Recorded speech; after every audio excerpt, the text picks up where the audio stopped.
Mega Noticias con Paco Ramírez.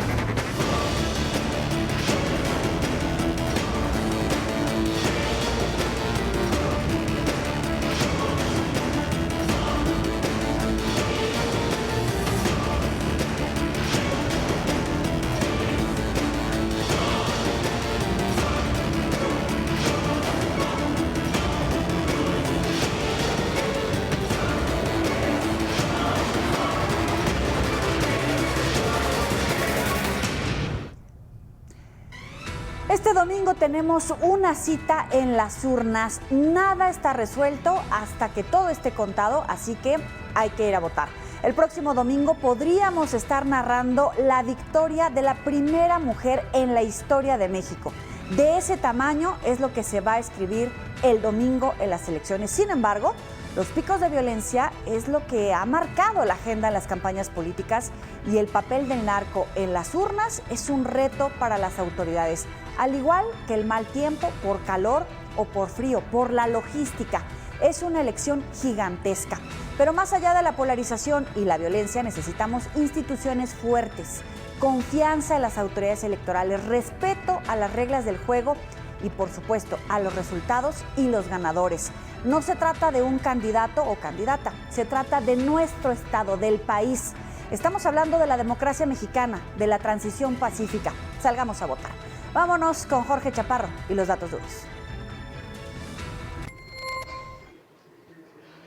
Hola, ¿qué tal? Estamos a 5 días de la elección en la que habremos de votar por la presidenta de la República, pero también por más de 20,000 cargos de diferente ámbito, tanto federal como locales. Pero la violencia no cesa.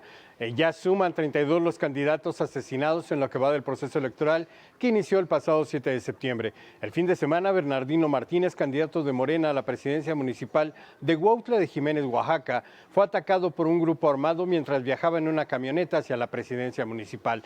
Sus 2 escoltas resultaron lesionados durante el enfrentamiento.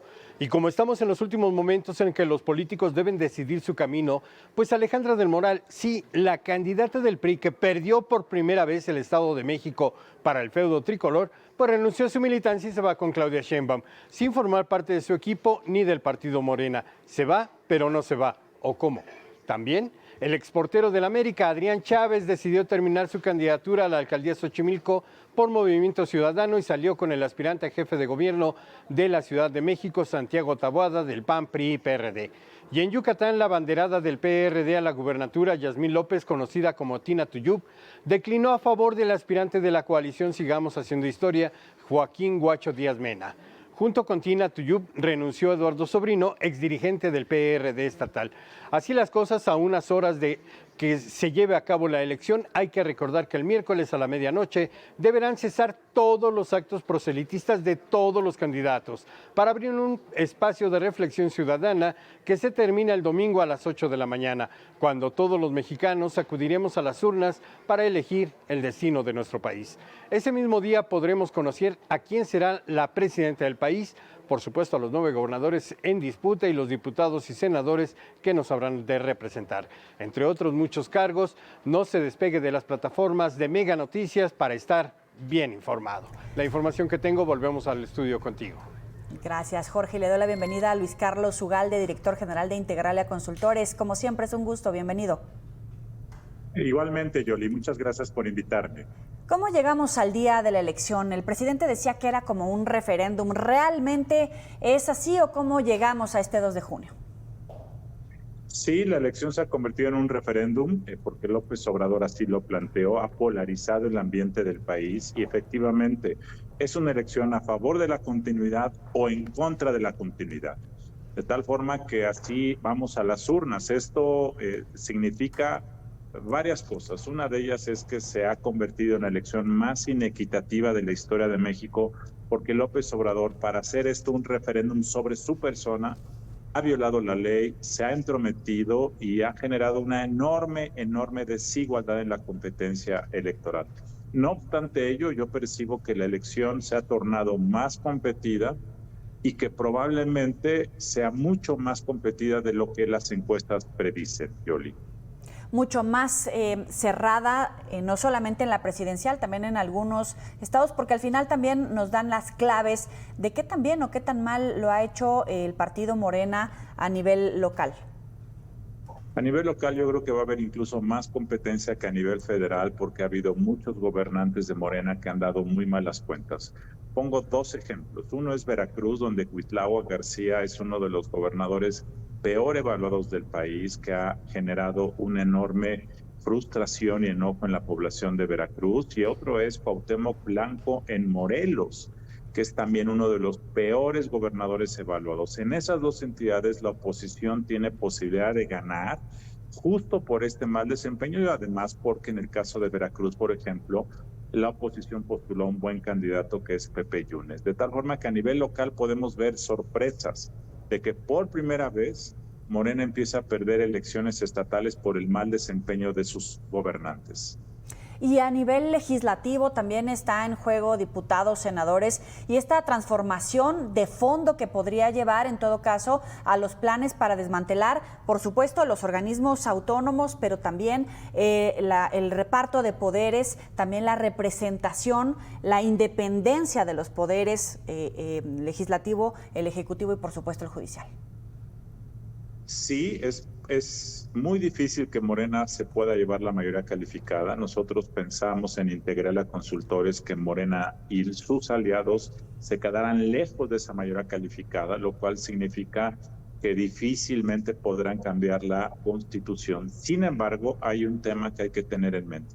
Si el próximo domingo 2 de junio Morena, Verde y PT no obtienen los votos para enmendar la Constitución, pueden construirla después de la elección, es decir, pueden aprovechar el poder económico que tienen para tratar de comprar legisladores de otros partidos.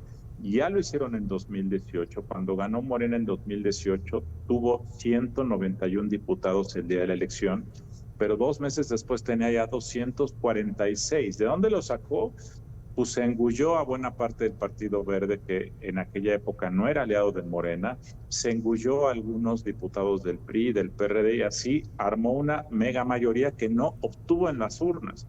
De tal forma que ese es un riesgo para la oposición de que después del 2 de junio Morena quiera optar o engullirse a algunos legisladores de otros partidos. Ahora, ¿en cuánto estimas la participación? Mira, la participación promedio de elecciones presidenciales ha sido del 62%. Yo creo que va a ser más alta. No te puedo decir un número, pero creo que si la participación subiera a 64, 65%, sería un gran logro. Y si subiera más de eso, creo que ya deberíamos de celebrar como país una altísima participación al margen de quién gane y quién pierde. Si el país llegara a 68%, creo que la elección será muy exitosa, al margen de los pleitos que seguramente habrá ese día, porque, ojo Yoli, yo creo que a partir de las 6 de la tarde va a haber muchos ganadores sin serlo. Siempre ocurre eso, que a las 6 de la tarde, cuando cierran las casillas, los candidatos a gobernador salen a decir que ganaron sin saberlo, solo por posicionarse, y eso es algo que vamos a ver este próximo domingo. También vamos a ver comentarios irresponsables, también vamos a ver madruguetes, pero si hay una enorme participación, creo que ese será el dato más importante de la jornada, y ojalá esa sea la principal característica del 2 de junio. Si México vota, México gana, al margen de qué partido se lleve la presidencia o el Congreso. Claro, eso le da legitimidad evidentemente a quienes resulten ganadores, pero hay confianza en las instituciones electorales porque ambos bandos de alguna manera hablan de fraude a nivel federal, a nivel estatal, pero el INE tiene la fortaleza para enfrentar un escenario con elecciones cerradas, con esa participación, con ese discurso, con esa guerra de declaraciones como bien prevés, Luis Carlos. Hay ese riesgo, por supuesto, Yoli. Claudia Sheinbaum y López Obrador han hablado de fraudes cuando Sheinbaum es la candidata que va arriba en las encuestas y López Obrador es el titular del Estado mexicano. Entonces sí, hay problemas de eso. Y también hay problemas porque el INE efectivamente, su presidencia, la presidenta del INE, ha dejado dudas de que podría estar complaciendo al gobierno, actuando con poca independencia. A pesar de todo, yo confío que el INE es una institución más grande que su presidenta o sus consejeros y que creo que el INE va a volver a dar buenos resultados a pesar de algunos problemas de planeación, a pesar de algunas deficiencias en la organización que nunca antes habían existido. Yo creo que al final va a dar buenos resultados. Es mi pronóstico, Yoli. Deficiencias alarmantes que pudieran llevar a desconocer los resultados en algunos estados, ¿lo ves así? No, lo que se ha detectado es, por ejemplo, y esto lo comentan los mismos consejeros del INE, que hay problemas en el tema del programa de resultados preliminares PREP, que no se hizo con la suficiente planeación, que la empresa que está dando los servicios no tiene la experiencia suficiente.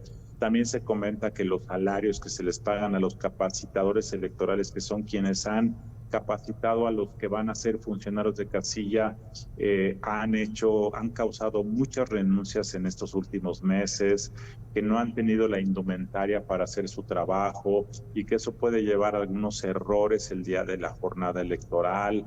Esos son algunos comentarios que se escuchan dentro del INE, de que la calidad de la organización puede estar mermada por falta de planeación, por falta de profesionalismo del Consejo General. Pero yo creo que a pesar de eso, la experiencia del instituto es tan sólida que a pesar de esos errores puede salir bien la elección en su parte logística. Luis Carlos Ugalde, como siempre, un placer platicar contigo. Buenas noches. Gracias. Buenas noches.